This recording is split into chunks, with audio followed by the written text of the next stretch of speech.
Hello बच्चों, मेरे YouTube channel में आपका स्वागत है। आज की क्लास में हम देखेंगे क्लास 10th का साइंस का फर्स्ट चैप्टर रासायनिक अभिक्रियाएं एवं समीकरण। उसके क्वेश्चन आंसर हम देखेंगे। इस चैप्टर का वीडियो मैं अपलोड कर चुकी हूँ, तो आप क्वेश्चन आंसर करने से पहले उस वीडियो को देखेंगे और इस चैप्टर को समझेंगे, तभी आपको ये क्वेश्चन आंसर समझ में आएंगे। तो सबसे पहले हम जो चैप्टर के बीच में क्वेश्चन है उनको सॉल्व करेंगे, फिर हम चैप्टर के पीछे वाले क्वेश्चन सॉल्व करेंगे। तो पहला क्वेश्चन है हमारा पेज नंबर 6 पे, वायु में जलाने से पहले मैग्नीशियम रिबन को साफ क्यों किया जाता है? क्यों किया जाता है? क्योंकि मैग्नीशियम एक क्रियाशील धातु है। तो सबसे पहले हमें पता होना चाहिए कि मैग्नीशियम एक क्रियाशील धातु क्यों है। तो जैसे ही किसी तत्व के बारे में कुछ पूछा जाए, सबसे पहले हमारे दिमाग में उसका परमाणु क्रमांक आना चाहिए और उसका इलेक्ट्रॉनिक विन्यास आना चाहिए। ये दो चीज हम पता कर लेंगे तो हमारे लिए क्वेश्चन आगे सॉल्व करना आसान हो जाएगा। तो मैग्नीशियम है वो कितने नंबर पे आता है? उसका परमाणु क्रमांक है 12। जब हम इसके इलेक्ट्रॉनिक विन्यास की चर्चा करते हैं कि कैसे इसका इलेक्ट्रॉन भरा जाता है, तो के में 2 इलेक्ट्रॉन भरते हैं, 12 इलेक्ट्रॉन भरने हैं। एल में हम भरेंगे 8 और पीछे जो हमारे 2 बचे वो किस में जाएंगे? एम में। यानी मैग्नीशियम के बाह्यतम कोश में कितने इलेक्ट्रॉन है? 2 इलेक्ट्रॉन प्रेजेंट है। तो 2 इलेक्ट्रॉन प्रेजेंट होने की वजह से क्या होगा कि इसको अष्टक पूरा करने के लिए 6 इलेक्ट्रॉन और चाहिए, और अगर खाली करना है तो 2 इलेक्ट्रॉन त्यागने पड़ेंगे। तो 6 इलेक्ट्रॉन ग्रहण करने की बजाय 2 इलेक्ट्रॉन त्यागना आसान होता है, इसलिए क्या करेगा? मैग्नीशियम में 2 इलेक्ट्रॉन त्याग देगा और मैग्नीशियम पे आवेश कैसा हो गया हमारा? Mg2+। तो 2 इलेक्ट्रॉन त्यागना आसान है, इसलिए मैग्नीशियम कैसी है? एक क्रियाशील धातु है। अब क्या होगा कि जैसे ही मैग्नीशियम का रिबन हमने खुले वातावरण में रखा, तो उसने क्या किया? वायुमंडल में जो ऑक्सीजन प्रेजेंट है, क्रियाशील धातु है, तो क्या होगा?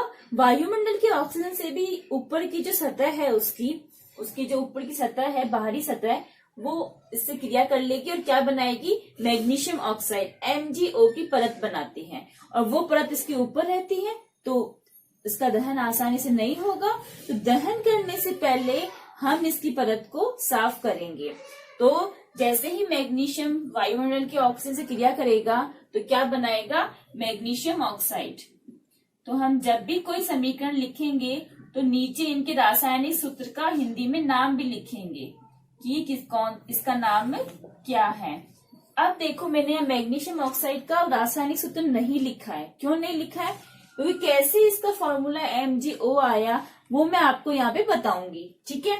तो जब भी हम कोई यौगिक या रासायनिक सूत्र बनाते हैं तो वो हमेशा धन आयन और ऋण आयन से बनता है। इसकी चर्चा हम कर चुके हैं पहले से। पहले धनायन लिखते हैं और फिर ऋणायन लिखते हैं।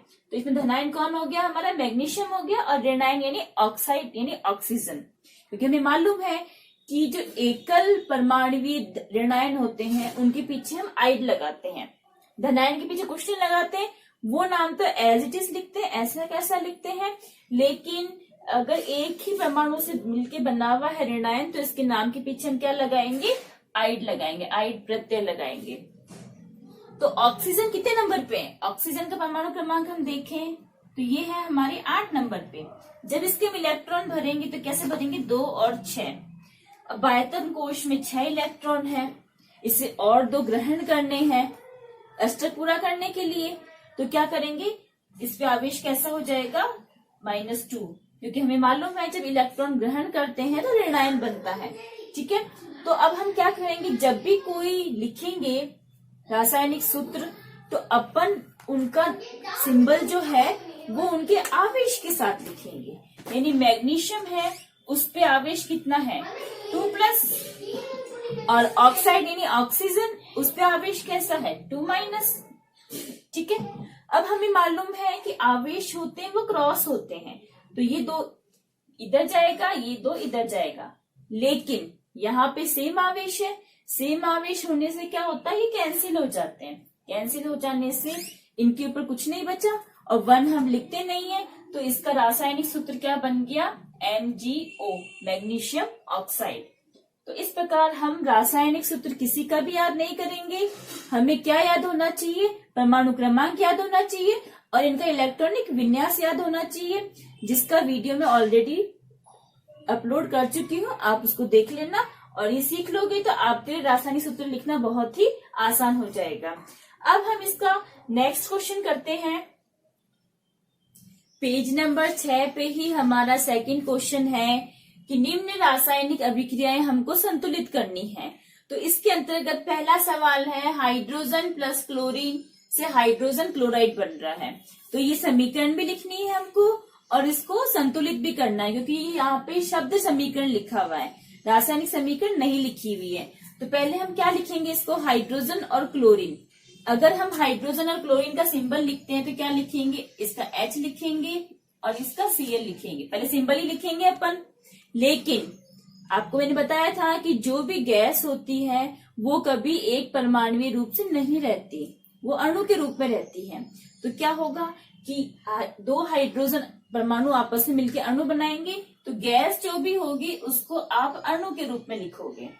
तो इसमें क्या लिखेंगे, H2 प्लस Cl2, इससे क्या बना, हाइड्रोजन क्लोराइड। अब यहाँ पे क्या करना है हमें, अभी मैंने बताया था आपको कि अपन सिर्फ सिंबल लिखेंगे। तो हाइड्रोजन का सिंबल क्या हुआ, H हुआ, क्लोरीन का सिंबल क्या हुआ, Cl हुआ। क्लोरीन यानी क्लोराइड, क्लोरीन जब ऋणायन बना तो उसके पीछे क्या लगा, आइड लगाया अपन ने। अब हम इनके ऊपर आवेश देखेंगे। तो हाइड्रोजन कितने नंबर पे है, 1 नंबर पे है। बाह्यतम कोश में 1 इलेक्ट्रॉन है, वो 1 इलेक्ट्रॉन त्याग देगा और उसका अष्टक खाली हो जाएगा। तो 1 इलेक्ट्रॉन त्यागने से इस पे आवेश कैसा हो गया, +1। अब हम क्लोरीन की चर्चा करें तो क्लोरीन कितने नंबर पे है, 17 नंबर पे। जब हम इसमें इलेक्ट्रॉन भरेंगे तो कैसे भरेंगे, 2, 8, 10 हो गए और पीछे बचे 7। तो बाह्यतम कोश में कितने इलेक्ट्रॉन है, 7 इलेक्ट्रॉन है। 8 करने के लिए इसे 1 इलेक्ट्रॉन ग्रहण करना पड़ेगा, तो इस पे आवेश कैसा हो गया, -1। तो हमें आवेश याद नहीं करना है, हमें सिर्फ परमाणु क्रमांक याद करने और इलेक्ट्रॉनिक विन्यास याद करना है। आवेश हम इस प्रकार से तुरंत निकाल लेंगे। तो इस पे आवेश कैसा हो गया, -1। जब सेम आवेश होता है तो आवेश कैंसिल हो जाते हैं। तो जब तो ये क्या बन गया, ओनली HCl। अब हम क्या करेंगे, हमने रासायनिक समीकरण तो लिख लिया, लेकिन इसे हमें संतुलित करना है। यहाँ पे HCl मिटा के मैं सीधे लिख देती हूँ। तो संतुलित करने के लिए हम क्या करेंगे कि समीकरण संतुलित करने में हमें मालूम है द्रव्यमान संरक्षण का नियम का पालन होता है। यानी जितने परमाणुओं की संख्या हमारी अभिकारक में थी उतनी हमारी उत्पाद में होगी।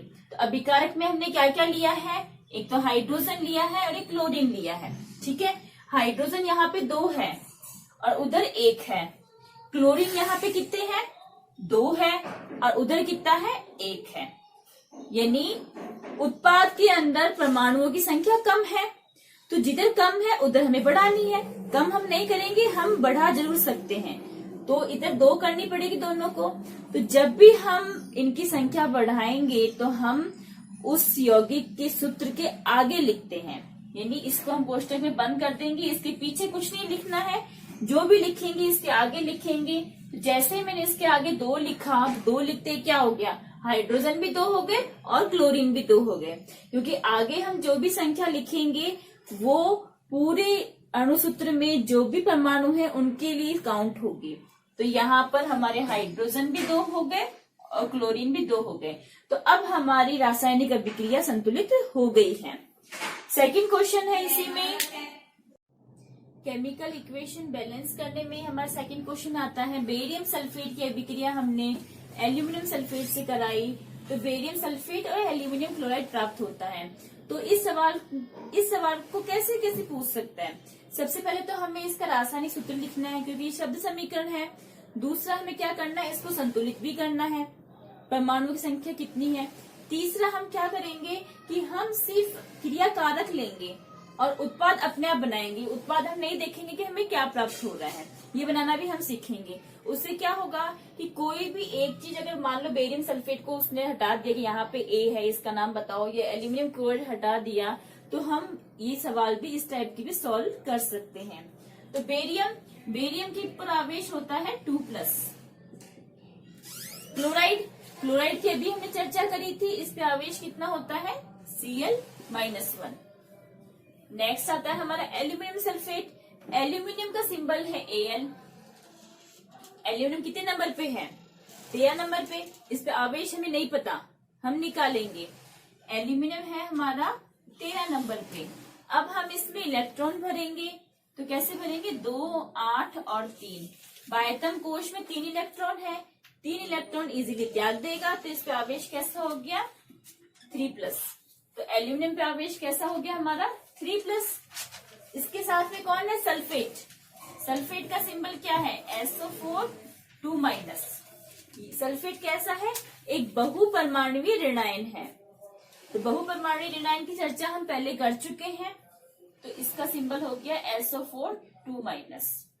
तो हमें आवेश याद नहीं करना है, हमें सिर्फ क्या याद होना चाहिए? परमाणु क्रमांक याद होना चाहिए।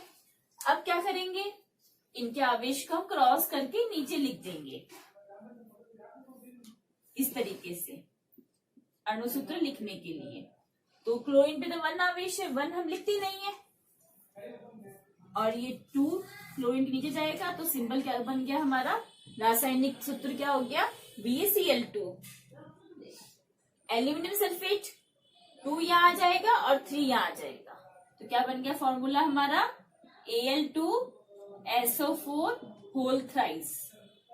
देखो SO4 क्या है? एक बहुपरमाणुवीय ऋणायन है, और बहुपरमाणुवीय ऋणायन के यहाँ नीचे अपन कोई भी नंबर लगाएंगे तो हम पूरे उस ऋणायन को कोष्ठक के अंदर बंद करेंगे।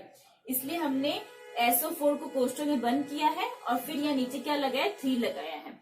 अब हम उत्पाद नहीं देखेंगे हमें क्या मिला है, हम अपने आप उत्पाद बनाएंगे। अपने आप कैसे बनाएंगे?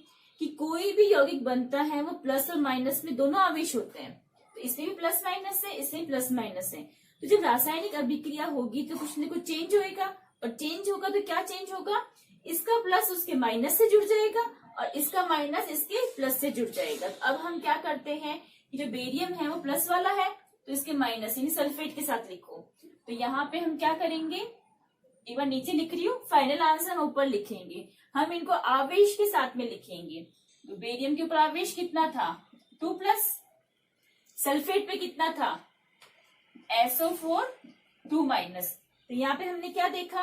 कि दोनों भी ऊपर सेम आवेश है, और सेम आवेश होते तो वो हम नहीं लिखते हैं, वो कैंसिल हो जाते हैं। तो यहाँ पे क्या हो जाएगा? इसका फॉर्मूला BaSO4। नेक्स्ट हमारा क्या आता है? बचा कौन पीछे? एक तो एल्यूमिनियम बचा और एक क्लोराइड बचा। तो पहले हम प्लस वाले को लिखेंगे, सिंबल के साथ लिखें एल्यूमिनियम, इस पे आवेश 3+। क्लोरीन Cl -1, ये -1 1 यहाँ जाएगा और 3 यहाँ जाएगा, क्रॉस करेंगे। 1 हम लिखते नहीं है, 3 यहाँ लिखेंगे, तो फॉर्मूला क्या बन गया हमारा? AlCl3। तो अभी हमने क्या देखा? कि हमने उत्पाद नहीं देखा, फिर भी हमने अपने आप बना लिया, और वही बन रहा है। देखो, बेरियम सल्फेट और एल्यूमिनियम क्लोराइड। तो इस प्रकार हमने अभिक्रिया बनानी सीख ली। अब बात करते हैं कि इसको संतुलित कैसे करें। तो संतुलित करने के लिए हम क्या करेंगे? कि कौन कौन से तत्व हमारे प्रेजेंट हैं वो हम लिखेंगे। एक तो बेरियम प्रेजेंट है, क्लोरीन प्रेजेंट है, एल्यूमिनियम प्रेजेंट है, और SO4 को हम एक साथ ही लिखेंगे। यहाँ पे सल्फर और ऑक्सीजन अलग अलग भी लिख सकते हो और एक साथ भी लिख सकते हो। तो अभी हम एक साथ ही अलग अलग कर लेते हैं। चलो, ये तत्व प्रेजेंट है हमारे। अलग अलग क्यों करा? क्योंकि यहाँ पे तो क्या है कि सल्फर और ऑक्सीजन हमारे एक ही जगह प्रेजेंट है। अगर मान लो एक से ज्यादा जगह प्रेजेंट हो तो हमें काउंट करने पड़ सकते हैं, फिर आप कंफ्यूज हो जाओगे, दो तरीके के सीखोगे तो। इसलिए मैंने इनको अलग अलग काउंट कर लिया। बेरियम कितने हैं परमाणुओं में? यहाँ पे 1 है और उधर भी 1 है। क्लोरीन इधर 2 है और वहां कितने हैं? क्लोरीन 3 है। एल्यूमिनियम की बात करें, एल्यूमिनियम यहाँ कितने हैं? 2 और वहां कितने हैं? 1। सल्फर यहाँ कितने हैं? सल्फर 3, क्योंकि कोष्टक के बाहर 3 लिखा हुआ है, तो ये 3 सल्फर के लिए भी काउंट होगा और ऑक्सीजन के लिए भी काउंट होगा। तो सल्फर कितने हो गए? 3, और वहां कितने हो गए? सल्फर 1। ऑक्सीजन की बात करें, ऑक्सीजन कितने हो गए? यहाँ पे बताया था आपको कि कोष्टक के इधर कुछ भी लिखा हुआ होगा वो मल्टीप्लाई होगा, तो अपन क्या करेंगे, 4 को 3 से गुणा करेंगे तो 4 तिया 12, न कि 4 और 3 जोड़ेंगे। तो यहाँ पे ऑक्सीजन कितने हो गए हमारे 12, और वहां कितने ऑक्सीजन 4।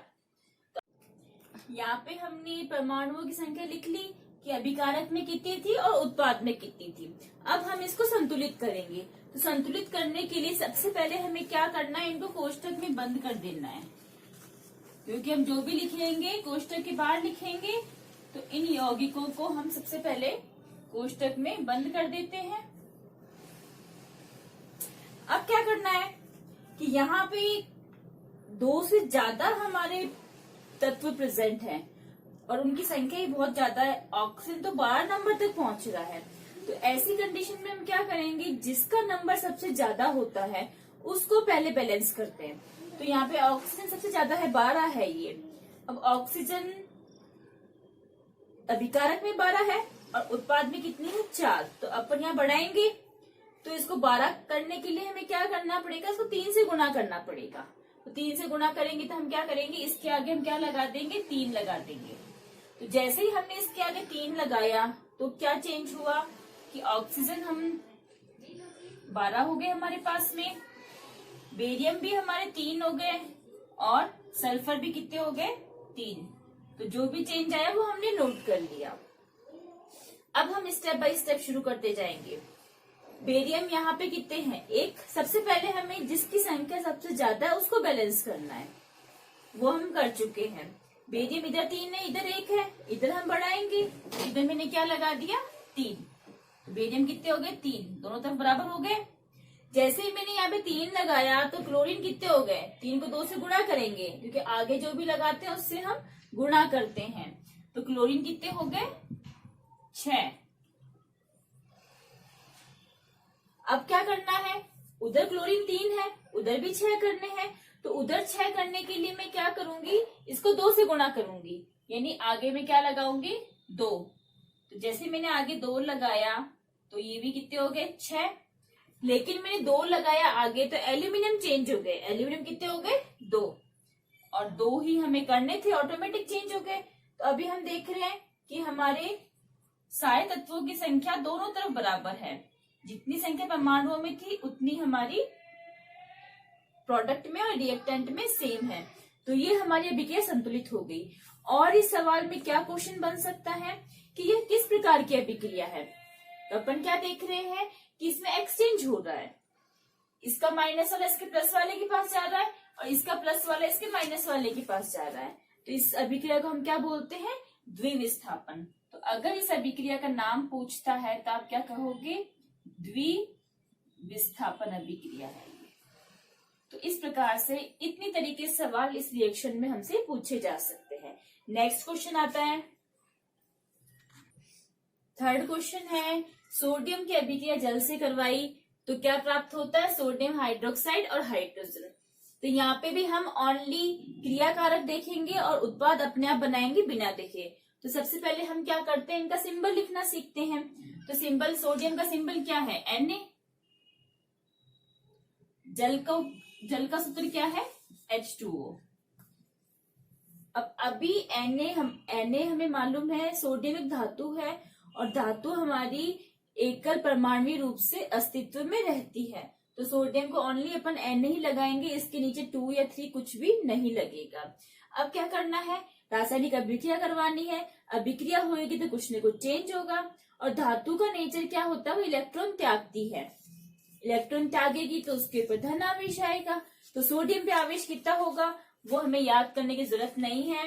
सोडियम का परमाणु क्रमांक कितना है 11। जब हम इसके इलेक्ट्रॉन भरेंगे तो कैसे भरेंगे, 2 8 1। बाह्यतम कोश में 1 इलेक्ट्रॉन है, ये 1 इलेक्ट्रॉन त्याग देगा तो सोडियम पे आवेश कैसा हो गया +1। ठीक है। तो अब रासायनिक अभिक्रिया होगी तो सोडियम किस में चेंज हो गया हमारा, सोडियम प्लस में। अब हम H2O जल की बात करते हैं। अब सोडियम Na+ को जुड़ने के लिए कुछ माइनस का आयन चाहिए, ऋण आयन चाहिए। ऋण आयन हमें कैसे प्राप्त होगा, देखो ये हाइड्रोजन है, यहाँ पे जल है। जल हमारा 2 तरीके से टूट सकता है, प्लस और माइनस में। एक तो क्या टूटेगा कि ऑक्सीजन अलग हो जाए और हाइड्रोजन अलग हो जाए। लेकिन इस प्रकार से कब टूटता है, जब इसका इलेक्ट्रोलाइसिस करवाते हैं। इलेक्ट्रोलाइसिस यानी कि हम जब विद्युत अपघटन करवाते हैं तभी ये इस प्रकार टूटेगा। पूरा नाम लिख देती हूँ। विद्युत अपघटन करवाएंगे तब क्या होगा, ये हाइड्रोजन में और ऑक्सीजन में टूटेगा। लेकिन नॉर्मली जब ये टूटता है तो कैसे टूटेगा कि प्लस के रूप में H+ आएगा और माइनस के रूप में क्या आएगा, OH-। और OH- को हमें पता है कि इसको हम क्या बोलते हैं, हाइड्रोक्साइड आयन। क्या प्राप्त हुआ हमें, हाइड्रोक्साइड आयन। तो ये जो सोडियम है ये जल से कौन से ऋण आयन से जुड़ा, OH- से। तो हम आवेश के साथ में लिखते हैं इसको, तो Na+ किससे जुड़ेगा, OH- से। अब दोनों के ऊपर 1 आवेश है तो सेम आवेश होगा तो उसको हम लिखते नहीं है। तो सोडियम हाइड्रोक्साइड का फॉर्मूला हमें क्या प्राप्त हो गया, NaOH। तो अभी हमने प्रोडक्ट नहीं देखा था, प्रोडक्ट अपने आप बनाया है। अब पीछे कौन बचा, ये हाइड्रोजन। अब हाइड्रोजन जो है वो एक गैस है और गैस कभी परमाणु के रूप में नहीं रहती, अणु के रूप में रहती है। तो ये क्या हो जाएगी, हाइड्रोजन को हम क्या लिख देंगे, H2। तो इस प्रकार हमने अभिक्रिया लिखनी सीख ली अपने आप। नेक्स्ट स्टेप आता है कि इसको आप संतुलित कैसे करोगे। इसका संतुलन करना हमें कि जितने परमाणुओं की संख्या प्रोडक्ट में है उतनी ही हमारी रिएक्टेंट में होनी चाहिए। तो हमारे पास में कौन कौन से परमाणु प्रेजेंट है, एक तो सोडियम का प्रेजेंट है, एक हाइड्रोजन है और एक ऑक्सीजन है। सोडियम इधर एक है उधर एक है, ऑक्सीजन यहाँ, हाइड्रोजन यहाँ पे 2 है वहां भी 2 है, ऑक्सीजन या हाइड्रोजन उधर 3 है, सॉरी क्योंकि एक ये वाला भी तो काउंट करना है, 2 ये वाले और एक ये वाले, तो हाइड्रोजन कितने हो गए, 3 हो गए। ऑक्सीजन यहाँ 1 है वहां 1 है। अब हम इसको संतुलित करने के लिए सबसे पहले अपन हाइड्रोजन को बैलेंस करेंगे। हाइड्रोजन यहाँ पे 2 है इधर 3 है, सोडियम और ऑक्सीजन तो बैलेंस है हमारे पहले से ही। अब हाइड्रोजन कहाँ प्रेजेंट है, इसमें प्रेजेंट है, तो क्या करेंगे, यहाँ पे कुछ लगाएंगे आगे। तो हम मिनिमम नंबर से शुरुआत करते हैं कि पहले हम 2 लगा के देखते हैं 2 से काम होता है क्या। तो हम कुछ भी लगाने से पहले इन सबको कोष्टक में बंद कर देते हैं कि जो भी लगाएंगे हम इनके बाहर लिखेंगे, इसके अंदर हम कुछ भी नहीं लिखेंगे। तो हाइड्रोजन की संख्या बढ़ानी है तो मिनिमम नंबर हमने यहाँ पे 2 लिखा। तो जैसे ही मैंने 2 लिखा तो क्या क्या चेंज हुआ, देखो हाइड्रोजन कितने हो गए, अब 4 2 की जगह, और ऑक्सीजन भी चेंज हो गए क्योंकि आगे लगाया है तो वो ऑक्सीजन के लिए भी काउंट होगा। ऑक्सीजन कितने हो गए, 2। अब हम बैलेंस करें, इधर कम है, इधर हाइड्रोजन भी कम है, ऑक्सीजन भी कम है। अब क्या करना है, अपन हाइड्रोजन बैलेंस करेंगे। अब हाइड्रोजन मेरा इसमें भी प्रेजेंट है इसमें भी प्रेजेंट है, दोनों में प्रेजेंट है। अब किसका नंबर बढ़ाऊं, कंफ्यूजन है, तो एक बार इसको छोड़ दो, ऑक्सीजन पे आ जाओ। ऑक्सीजन ऑनली मेरा यहीं पे ही है, इधर 2 है इधर 1 है, इधर 2 करना है, 2 करना है तो आगे क्या लगाऊंगी, 2 लगाऊंगी। 2 लगाते ही मेरे यहाँ पे ऑक्सीजन तो 2 हो गए, लेकिन चेंज कौन कौन हुआ, सोडियम भी 2 हो गए और हाइड्रोजन कितने हो गए, अब 2 तो इसमें हो गए और 2 इसमें हो गए, 2 और 2 कितने हो गए, 4। तो अब देखो ऑक्सीजन बैलेंस है, हाइड्रोजन बैलेंस है, सोडियम इधर एक कम है तो इसके आगे 2 लगा देंगे, तो यहाँ भी कितने हो गए, 2। ठीक है, तो इस प्रकार हमें थोड़ा सा ही कॉमन सेंस लगाना पड़ेगा कि किसके आगे 2 लगाऊं, कब लगाऊं, पहले किसको लगाऊं। तो यहाँ पे ये हमारी अभिक्रिया संतुलित हो गई है। अब नेक्स्ट क्वेश्चन आता है, आपको एक मिनट क्या सोचना मेरे, यहाँ पे हमने ये अभिक्रिया संतुलित कर दी। अब हम इसमें एक सवाल और बन सकता है, वो क्या है, इसका नाम की किस प्रकार की अभिक्रिया है। तो यहाँ पे अपन क्या देख रहे हैं कि सोडियम जो है वो H2O से हाइड्रोक्साइड आयन को विस्थापित कर रहा है, अपनी ओर ला रहा है। तो ये अभिक्रिया कैसी हो गई, विस्थापन अभिक्रिया। तो अभिक्रिया का नाम पूछे तो आप क्या बताओगे, विस्थापन अभिक्रिया। अब नेक्स्ट क्वेश्चन आता है, तीसरा क्वेश्चन हमारा आता है जिसमें हमें जो भी हमारे क्वेश्चन दिए हुए उनमें अवस्था के संकेत के साथ संतुलित समीकरण लिखने हैं। तो हमें शब्द समीकरण दिया हुआ है, हिंदी में दिया हुआ है, समीकरण भी बनानी है और उनकी फिजिकल स्टेट भौतिक अवस्था भी बतानी है कि कौन सी है। तो पहले हम सवाल पढ़ते हैं। जल में बेरियम क्लोराइड तथा सोडियम सल्फेट के विलयन अभिक्रिया करके सोडियम क्लोराइड का विलयन तथा अघुलनशील बेरियम सल्फेट का अवक्षेप बनाते हैं। तो अभी मैंने आपको कहा था अपन सिर्फ क्रिया कारक की बात करेंगे, उत्पाद नहीं देखेंगे। तो क्रिया कारक क्या क्या लिया हमने, एक तो बेरियम क्लोराइड लिया है, दूसरा क्या है सोडियम सल्फेट। और ये जल ये क्या शो कर रहा है कि दोनों चीजें हैं ये पानी में घुली हुई है। पानी में घुली हुई होती है तो जलीय विलयन बनता है, और जलीय विलयन को इंग्लिश में एक्वस सॉल्यूशन कहते हैं। और उसके लिए हम उनके लिए क्या लगाएंगे, AQ लगाएंगे। तो सबसे पहले हम इनका सिंबल लिखते हैं, अणुसूत्र लिखते हैं इनका। बेरियम के ऊपर क्या है, आवेश हमारा 2+ है। क्लोराइड पे क्या है Cl-, अभी चर्चा की थी अपन ने। सोडियम के ऊपर आवेश क्या होता है, +1 होता है। और सल्फेट के ऊपर क्या होता है SO4 2-। हमने आवेश के साथ में इनके सिंबल लिख लिए। अब हम इनके आवेश क्रॉस कर देंगे इस तरीके से। क्रॉस करेंगे तो क्या बनेगा, ये 2 यहाँ जाएगा तो क्या बन जाएगा BaCl2 प्लस, यहाँ पे ये 2 नीचे आएगा और सोडियम के ऊपर तो 1 है, 1 यहाँ पे नीचे जाएगा तो 1 तो हम लिखते नहीं है, तो क्या बन जाएगा Na2SO4। हम सिर्फ क्रियाकारक देखेंगे, प्रोडक्ट हम नहीं देखेंगे। तो अभी मैंने बताया था आपको कि कोई भी अभिक्रिया होगी तो इसका एक का प्लस दूसरे के माइनस के पास जाएगा। तो यहाँ पे कौन है, ये प्लस है और ये माइनस है, इधर ये प्लस है ये माइनस है, तो इसका माइनस जो है इसके प्लस से जाएगा, यानी सोडियम जो है वो क्लोरीन के साथ रिएक्शन करेगा और जो बेरियम है वो सल्फेट के साथ जुड़ेगा। तो हमारा क्या बन जाएगा, प्रोडक्ट क्या बन जाएगा कि पहले हम बेरियम के साथ में सल्फेट ले जाए और जब हम लेके जाएंगे तो हम आवेश के साथ लेके जाएंगे, और सोडियम है वो क्लोरीन के साथ में। पहले हम धनायन को लिखेंगे तो क्या लिखेंगे Na+ और Cl-। इसके ऊपर दोनों के ऊपर 2 आवेश है और यहाँ पे 1 आवेश है, सेम आवेश है, आवेश कैंसिल हो जाएंगे। तो इनका फॉर्मूला क्या बन गया, BaSO4 प्लस NaCl। तो ये हमने अभी रासायनिक अभिक्रिया लिख ली। अब हमें क्या देखना है, इसको संतुलित करना है। तो संतुलित करने के लिए हम इन सबको एक बार कोष्टक में बंद कर देते हैं कि कुछ भी लिखेंगे कोष्टक के बाहर हमें लिखना है। ये लो कोष्टक में बंद कर दिया।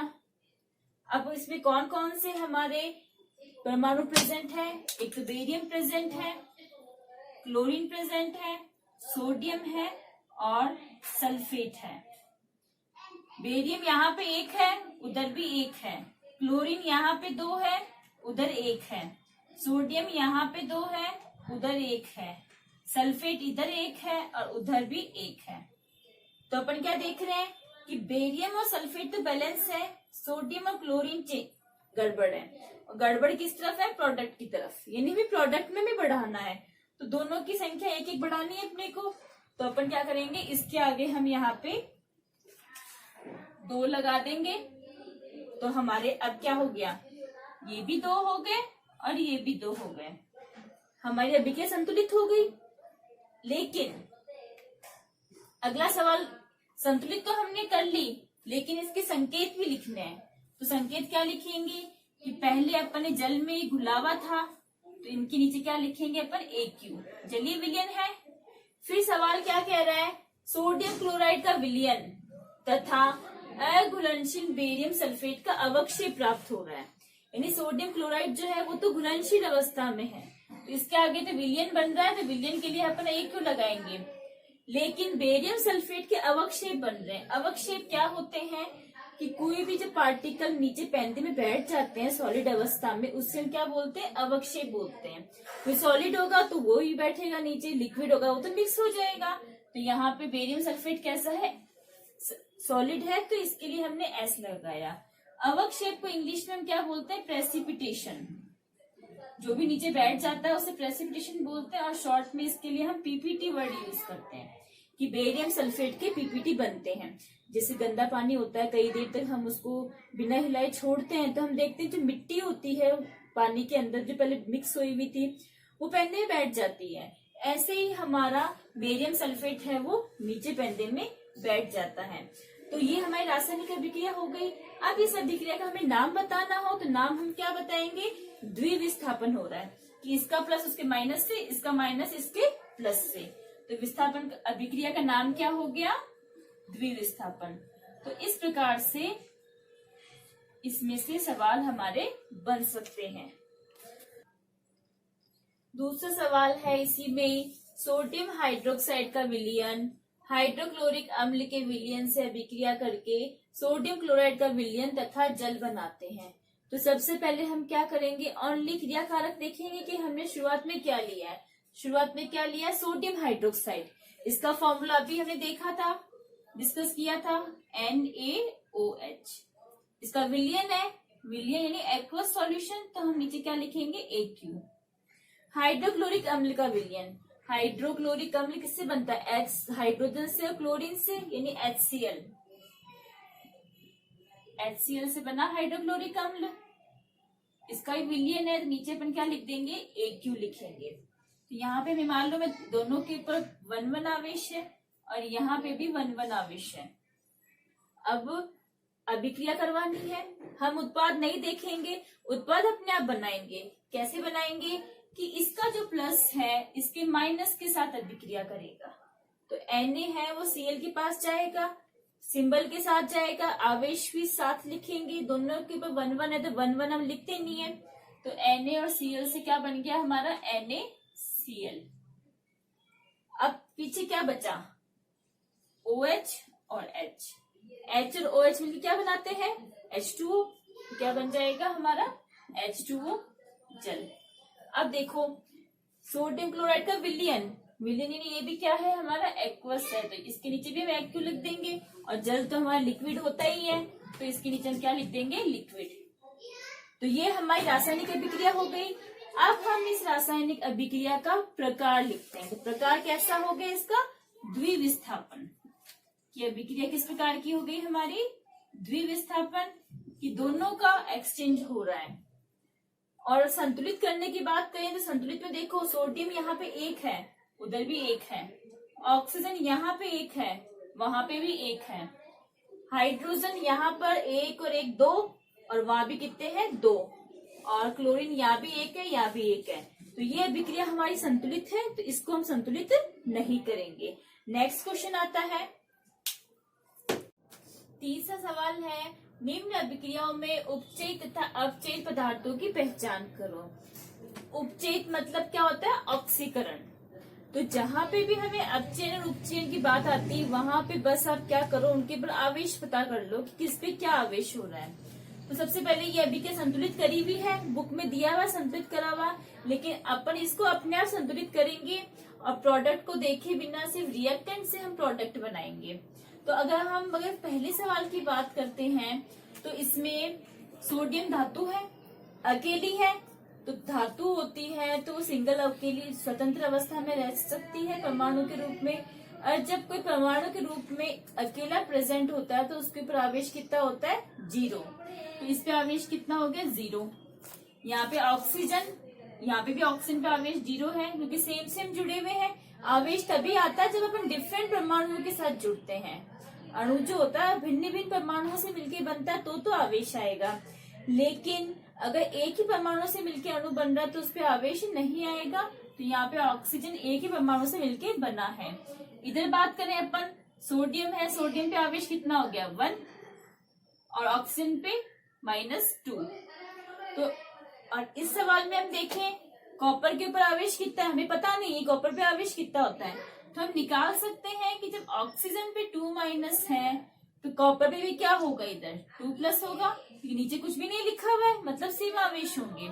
हाइड्रोजन पे 0, यहाँ पे कॉपर अकेली है तो इस पे 0, और यहाँ पे क्या हुआ, हाइड्रोजन पे +1 और ऑक्सीजन पे 2-। ठीक है। अब साइड में मैंने आपको यहाँ दोबारा रिकॉल करवा दिया है कि ऑक्सीकरण या उपचयन में क्या होगा। अगर इनमें से कोई सा भी केस हो सकता है कि ऑक्सीजन जुड़ सकती है, हाइड्रोजन निकल सकती है, धनावेश में वृद्धि हो सकती है, ऋणावेश में कमी हो सकती है। इसमें से अगर एक भी कंडीशन आपकी फुलफिल हो रही है तो आप उसे क्या कहोगे, ऑक्सीकरण कहेंगे। और जस्ट इसका उल्टा हमारा अपचयन में हो जाएगा। तो अब देखते हैं यहाँ पे सोडियम के साथ क्या हो रहा है। सोडियम पे यहाँ पे आवेश 0 है और यहाँ कितना हो गया, +1, यानी धन आवेश में वृद्धि हुई है। और धन आवेश में वृद्धि होती तो उसे हम क्या कहते हैं, ऑक्सीकरण या उपचयन। तो आप यहाँ पे क्या कहोगे, सोडियम जो है इस तरीके से यहाँ पे क्या हो रहा है, इसका उपचयन। तो यहाँ पे उपचयन की बात करें कि उपचयन किस किस का हो रहा है, सोडियम का हो रहा है और क्या बना रहा है, ये Na2O। दूसरी बात हम इसको कैसे कह सकते हैं कि सोडियम के साथ में ऑक्सीजन जुड़ रहा है, तो ऑक्सीजन का जुड़ना भी हमारे क्या कहलाएगा, ऑक्सीकरण। अब क्या है, ऑक्सीजन यहाँ पे 0 आवेश है, यहाँ पे 2- है, तो क्या हो रहा है, यहाँ पे ऋणावेश में वृद्धि हो रही है।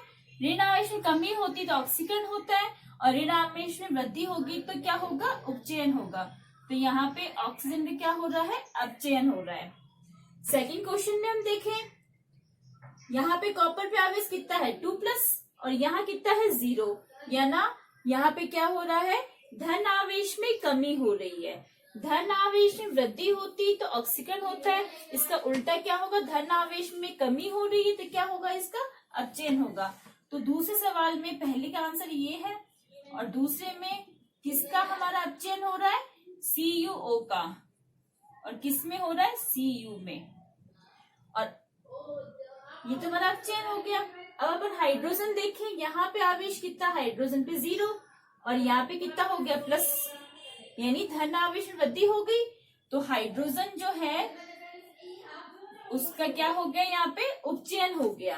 और दूसरी बात अपन कह सकते हैं कि हाइड्रोजन से ऑक्सीजन जुड़ रही है तो भी हमारा क्या हो गया, ऑक्सीकरण हो गया। तो इस प्रकार हमने उपचयन और अपचयन बताने के लिए उसके आवेश को ध्यान रखा और हमने ये क्लियर कर लिया कि किसका ऑक्सीकरण हो रहा है और किसका अपचयन हो रहा है। अब इस अभिक्रिया में हम संतुलित अपने आप करेंगे और रिएक्टेंट को देख के प्रोडक्ट अपने आप बनाएंगे। तो वो आप कर सकते हो, हमने अभी सीखा है। और फिर भी आपको मैं सिखाऊं तो देखो आप कि बाद में अगर प्रोडक्ट बनाएंगे तो हम कैसे बनाएंगे, थोड़ा सा इसमें दिमाग लगाना पड़ेगा। दिमाग क्यों लगाना पड़ेगा, देखो सोडियम और ऑक्सीजन ये दोनों मिलेंगे तो सोडियम ऑक्साइड बनेंगे। इनके ऊपर सोडियम ऑक्साइड आवेश लिखेंगे, इस पे +1 है, इस पे 2- है, आवेश क्रॉस हो जाएंगे तो क्या बन गया, Na2O। तो इसका प्रोडक्ट क्या बन गया, Na2O। दूसरे वाले की बात करें अपन कि इस दूसरे वाले में क्या है, तो CuO है और एक H2 है। तो यहाँ पे ये प्लस है और ये माइनस है। और यहाँ पे हाइड्रोजन कैसी होगी, प्लस के नेचर की होगी। अभी तो ये उदासीन है पर बाद में प्लस का नेचर रखेगी तो क्या होगा कि इसका प्लस इसके माइनस वाले के पास जाएगा तो ये क्या बना लेंगे, H2O बना लेंगे और कॉपर है वो अकेला रह जाएगा। तो इस प्रकार हम इस रासायनिक अभिक्रिया का उत्पाद भी खुद बना सकते हैं। तो ये हमने इस वीडियो के अंदर पार्ट के बीच में से जो भी क्वेश्चन थे वो हमने यहाँ पे डिटेल में एक्सप्लेन करके सॉल्व कर लिए हैं। तो आपको जहां भी कोई दिक्कत आए बार बार उसको रिपीट करके देखना है इस वीडियो को, आपको हर चीज क्लियर हो जाएगी। मैंने इस वीडियो में हर चीज को अच्छे से एक्सप्लेन किया है, हर कि भाई क्या आया, क्यों आया, कैसे आया, सवाल कैसे कैसे घुमा के पूछा जा सकता है। तो बच्चों आपको मेरा वीडियो कैसा लगा, वीडियो को लाइक कीजिए, कमेंट कीजिए और चैनल को सब्सक्राइब भी कीजिए और ज्यादा से ज्यादा वीडियो औरों को शेयर कीजिए ताकि बाकी बच्चों को भी इसका फायदा मिल सके। और इसका जो सेकंड पार्ट है उसमें हम चैप्टर के पीछे के जो क्वेश्चन है वो सारे उसमें सारे सॉल्व करेंगे एक एक करके। धन्यवाद। नेक्स्ट जो क्वेश्चन है वो हमारे पेज नंबर 11 पे है। इस पे 2 सवाल हैं। पहला सवाल है किसी पदार्थ X यानी पदार्थ का नाम हमें नहीं पता है, पूछा है हमसे के विलयन यानी उस पदार्थ को हमें अब घोलना है। घोलेंगे किसमें, पानी में घोलेंगे।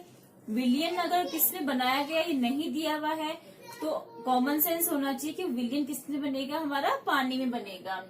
विलयन का उपयोग सफेदी करने में होता है, यानी यहाँ पे हमें क्या दिख रहा है कि जो विलयन बनाया है उसका सफेदी की दीवार पे जो व्हाइट वॉश करते हैं अपन घरों में उसमें उसका यूज होता है। तो यानी हमें हमारे चैप्टर के अंदर जो भी हमारे रासायनिक सूत्र हैं उनके अगर किसी के उपयोग दिए हुए हैं तो उपयोग भी हमें याद करने पड़ेंगे। उपयोग के द्वारा भी वो क्वेश्चन पूछ सकता है। तो सफेदी करने में किसका उपयोग होता है हमारा? पदार्थ एक्स का नाम बताइए, उसका सूत्र लिखिए। तो इसके लिए हम किसका उपयोग करते हैं? Calcium oxide. सूत्र क्या है इसका? CaO, और हिंदी में नाम क्या हो जाएगा इसका? Calcium oxide. तो फर्स्ट का आंसर हमारा ये हो गया। सेकंड क्वेश्चन में क्या पूछ रहा है ये? ऊपर एक में लिखी पदार्थ एक्स, पदार्थ एक्स कौन सा है हमारा? कैल्शियम ऑक्साइड, की जल के साथ अभिक्रिया करवाओ। जल के साथ अभिक्रिया करवा देते हैं। चैप्टर के बीच में भी हमने पढ़ी थी इसकी अभिक्रिया। जल के साथ अभिक्रिया करवाएंगे तो देखो क्या होगा। अभी हमने जो क्रियाकारक लिए हैं उसमें 3 चीजें हैं। एक तो कैल्शियम है, एक ऑक्सीजन है और एक हाइड्रोजन है। अपने को सिर्फ क्रियाकारक को देखना है, उत्पाद को हम सोच के बनाएंगे क्या बना, रटना नहीं है रासायनिक अभिक्रिया को। अब कैल्शियम है, ऑक्सीजन है और हाइड्रोजन। अपने को मालूम है कि कैल्शियम है वो प्लस का है, इसके ऊपर आवेश 2+ होता है। 2+ कैसे होता है? कैल्शियम हमारा 20 नंबर पे है, इसमें इलेक्ट्रॉन भरेंगे तो 2 8 8 2, तो ये बाइतम कोश में 2 इलेक्ट्रॉन है वो त्याग देगा, तो इस पे आवेश क्या हो गया? 2+। अब जब ये 2+ है, प्लस वाला है, तो माइनस वाले के पास जाएगा। और यहाँ पे माइनस कौन है? तो ऑक्सीजन है, और ऑक्सीजन से तो ये पहले से जुड़ा हुआ है। तो रासायनिक अभिक्रिया हम करवाएंगे तो कुछ नया बनाना है अपने को। तो अब इसमें कौन सा माइनस वाला बन सकता है? तो ऑक्सीजन तो ऑलरेडी जुड़ा हुआ है, तो यहाँ पर माइनस वाला कौन सा रेडाइन बनाएंगे? इन दोनों को मिलाएंगे, O और OH को, तो क्या बन जाएगा हमारा? हाइड्रोक्साइड। इन दोनों को मिलाने से क्या बनता है? OH-। तो कैल्शियम जो है वो क्या करेगा? कैल्शियम के ऊपर 2+ आवेश है, और हाइड्रोक्साइड के ऊपर क्या है? OH-1। अब क्या करेंगे? इनके आवेश क्रॉस करेंगे अपन, 2 इसके नीचे जाएगा और 1 यहाँ आएगा, तो क्या बन जाएगा? CaOH whole twice. तो इस प्रकार हमें रासायनिक अभिक्रिया याद नहीं करनी, अपने आप बनाएंगे। कैसे बनाएंगे ये हमने देख लिया है। अब क्या करना है? इसको हम संतुलित भी करेंगे, देखेंगे संतुलित है या नहीं है। कैल्शियम यहाँ पर 1 है, इधर 1 है। ऑक्सीजन इधर कितने हैं? 2 है, एक यहाँ पर है और एक यहाँ पे, और वहां कितने हैं? यहाँ भी 2 है, कोष्टक के बाद 2 लगा हुआ है। हाइड्रोजन यहाँ पे 2 है और यहाँ पे भी 2 है, तो ये अभिक्रिया हमारी संतुलित है। तो अब इस अभिक्रिया का प्रकार पूछ ले तो हम क्या करेंगे? प्रकार में आप देखो कि शुरुआत में हमारे क्रियाकारक कितने थे? 2, एक ये है और एक ये है। उत्पाद कितना बना? 1, ये वाला। हम क्या देख रहे हैं? जुड़ रहे हैं। जो भी हमने क्रियाकारक लिए हैं वो आपस में जुड़ रहे हैं, तो कौन सी अभिक्रिया हो गई? योगात्मक। तो अगर इस अभिक्रिया का नाम पूछ ले तो आप क्या बताओगे? कौन सी अभिक्रिया है? योगात्मक, या आपकी बुक में इसके लिए दूसरा नाम भी दिया हुआ है, संयोजन। दोनों का मतलब एक ही है। नेक्स्ट क्वेश्चन है इसके अंदर। नेक्स्ट क्वेश्चन है, क्रियाकलाप 1.7 में एक परख नली में एकत्रित गैस की मात्रा दूसरी से दोगुनी क्यों है? उस गैस का नाम बताइए। तो सबसे पहले आपकी बुक में क्रियाकलाप 1.7 कौन सा दिया हुआ है? ये पेज नंबर 10 पर है आपके। वहां पर जल का विद्युत अपघटन, तो जल का विद्युत अपघटन हम कराएंगे। तो मैंने आपको बताया था कि जल का जब विद्युत अपघटन करवाते हैं तो ये हाइड्रोजन और ऑक्सीजन में टूटती है। तो हाइड्रोजन और ऑक्सीजन अलग अलग हो गए। अब क्या होगा? हाइड्रोजन हमारी धनावेश है, तो प्लस वाला माइनस के पास जाएगा, तो हाइड्रोजन कहाँ जमा होगी? कैथोड के ऊपर, और ऑक्सीजन माइनस वाली है तो ये प्लस वाले के पास जमा होगी, यानी एनोड की तरफ। अब हम देख रहे हैं कि ये हमारी अभिक्रिया संतुलित नहीं है। क्यों नहीं है? यहाँ पे हाइड्रोजन तो 2 है दोनों तरफ, लेकिन ऑक्सीजन गड़बड़ है। ऑक्सीजन यहाँ पर 1 है, इधर कितने हैं? 2 है, तो यहाँ पे मेरे को 2 करने पड़ेंगे। 2 करने पड़ेंगे तो इसके बाहर में क्या लगा दो? 2 लगाते क्या हुआ? ऑक्सीजन बैलेंस हो गए, लेकिन गड़बड़ कहाँ हो गई? हाइड्रोजन में गड़बड़ हो गई। ठीक है ना? तो अपन क्या करेंगे? हाइड्रोजन को ही बैलेंस करेंगे, तो हाइड्रोजन के आगे 2 लगा दिए। तो अब हम क्या देख रहे हैं कि डबल कौन सी मात्रा गैस बन रही है? कि एक एकत्रित गैस दूसरे से दोगुनी है, तो दोगुनी कौन सी बन रही है हमारी? हाइड्रोजन। तो उस गैस का नाम हम क्या लिख देंगे कि परख नली में दुगनी गैस बन रही है, वो कौन सी हमारी? हाइड्रोजन गैस, क्योंकि इसमें 2 अणु बन रहे हैं और इसमें हमारा एक ही बन रहा है। तो गैस का नाम क्या हो गया? Hydrogen gas. नेक्स्ट क्वेश्चन आता है, सवाल है हमारा, जब लोहे की कील को कॉपर सल्फेट के विलयन में डुबोया जाता है तो विलयन का रंग क्यों बदल जाता है? ये सवाल हमारा पेज नंबर 15 पे मिलेगा आपको। अब इसकी सबसे पहले हम रिएक्शन लिखते हैं, क्योंकि रिएक्शन इसमें नहीं दी हुई है। तो शुरुआत में हमने क्या लिया है? लोहा लिया है। लोहे का प्रतीक क्या है? Fe। कॉपर सल्फेट का विलयन, लोहे की कील सॉलिड है तो अपन इसके नीचे भौतिक अवस्था भी लिख सकते हैं। अब कॉपर सल्फेट का सूत्र क्या है? CuSO4। तो यहाँ पे कॉपर के ऊपर भी +2 आवेश होता है, सल्फेट के ऊपर -2 आवेश होता है। अब इसे डुबोएंगे तो रंग क्यों बदल जाता है? तो इसका मतलब क्या हो रहा है? कुछ रंग बदल रहा है, कुछ चेंजेस हो रहे हैं, तो रासायनिक अभिक्रिया होगी। रासायनिक अभिक्रिया होगी तो क्या होगा? जो Fe है, आयरन है, ये क्या है? धातु है, और धातु का नेचर कैसा होता है? इलेक्ट्रॉन त्यागने का नेचर होता है। तो ये क्या करेगा कि आयरन जो है इसके प्लस की होगी और इसके माइनस के साथ में जुड़ेगी, तो क्या बना लेगी? ये FeSO4 बना लेगी, और कॉपर जो है वो आपका अलग हो जाएगा। तो इसलिए फेरस सल्फेट बनने की वजह से हमारे विलयन का रंग बदल जाता है। नेक्स्ट क्वेश्चन है,